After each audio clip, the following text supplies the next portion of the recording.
राधे राधे दोस्तों, आज हम जानेंगे हरतालिका तीज का व्रत कब रखना है, कैसे रखना है और इसकी पूजा विधि क्या है और ये इस वर्ष किस दिन मनाया जा रहा है। हरतालिका तीज का व्रत हर साल ही भाद्र मास के शुक्ल पक्ष की द्वितीया को मनाया जाता है।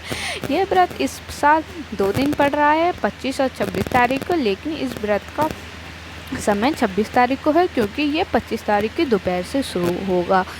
इसलिए इस व्रत को सुहागिन और कुंवारी महिला दोनों ही रखती है। सुहागिन महिलाएं अपने अखंड सौभाग्य के लिए, अपने पति की लंबी आयु के लिए रखती हैं और जो कुंवारी कन्याएं होती है इस व्रत को अपने सुखी वर पाने के लिए रखती हैं। इस व्रत के लिए हमें पहले चौकी लगा लेनी है। चौकी लगाने के बाद उस पर पीले और लाल रंग का वस्त्र बिछाना है। यह प्रदोष काल में ही इसका पूजन किया जाता है, इसलिए इसका पूजन शाम को करना है।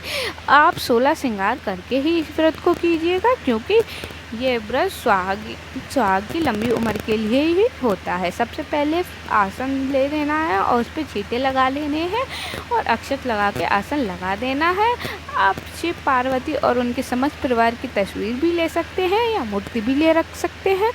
वैसे तो ये व्रत हम काली मिट्टी होती है उससे शिव परिवार का पूजन करते हैं। काली मिट्टी से शिव परिवार बनाते हैं और उसका पूजन किया जाता है।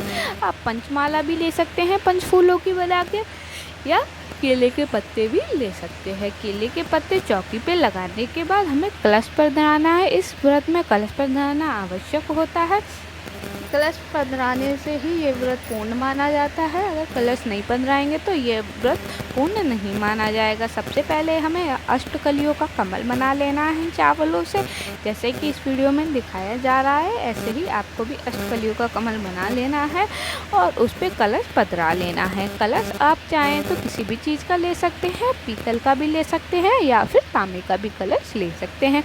उसमें ऊपर तक जल भर लेना है। उसमें अक्षत यानी कि चावल, सुपारी, हल्दी की गांठ, एक सिक्का और चंदन और तिलक भी डाल देना है यानी कि रोली, अर्थात जो भी सामग्री कलश पर धराने में रखती हैं वे आपको उसमें डाल लेनी है। उसके कंठ पे एक रोली बांध लेनी है।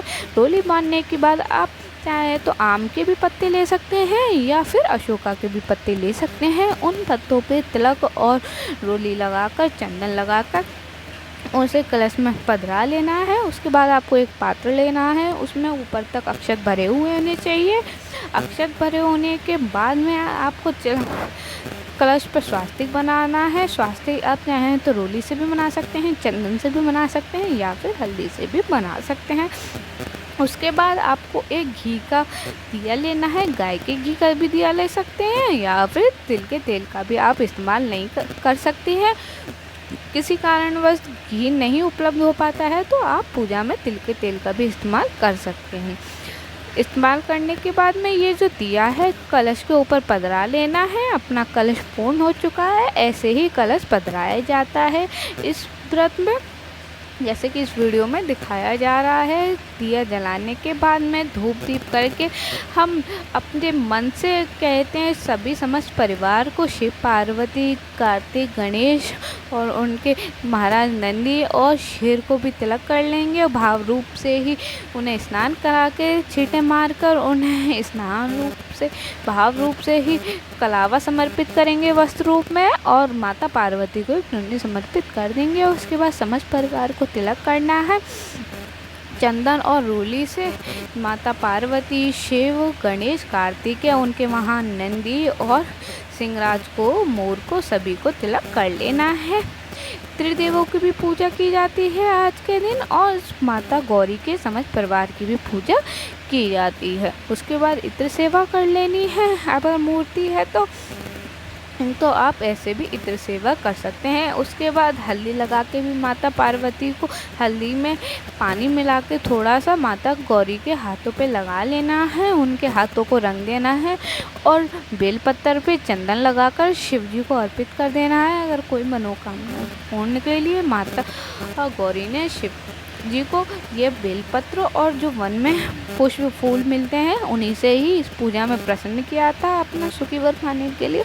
इसलिए ही आज के दिन शिव भगवान को ये सारी चीज़ें बहुत प्रिय हैं, इसलिए ही आज के दिन ये सारी चीज़ें उन्हें चढ़ाई जाती हैं। जो शिव भगवान को प्रिय फूल हैं, लाल रंग के फूल हैं, मेरे पे सफ़ेद हैं, धतूरे हैं, पीले रंग के फूल हैं और ये घास है, ये सभी शिव भगवान को बहुत प्रिय है। इसलिए ही ये सब आज के दिन उन्हें चढ़ाया जाता है। आप इस व्रत में 3 चीज़ों का अर्पण करना बहुत ही शुभ माना जाता है। यहाँ पे खीरा, नाशपाती और नारियल का फल लिया है। आप कोई भी 3 ऋतु फल चढ़ा सकते हैं या 3 फल उपलब्ध ना हो पाए तो आप एक ही फल को 3 जगह करके उसे चढ़ा सकते हैं। यहाँ पे 3 तरह की मिठाई चढ़ाई जा रही है, जैसे कि आप भी किसी भी प्रकार की मिठाई चढ़ा सकते हैं या एक ही मिठाई को 3 बार चढ़ा सकते हैं। जो घर पे भोजन बना है, खीर वगैरह, वह भी आप चढ़ा सकते हैं। इस व्रत में माता गौरी को पंच श्रृंगार देना आवश्यक होता है, नहीं तो आप उससे ज़्यादा भी दे सकते हैं।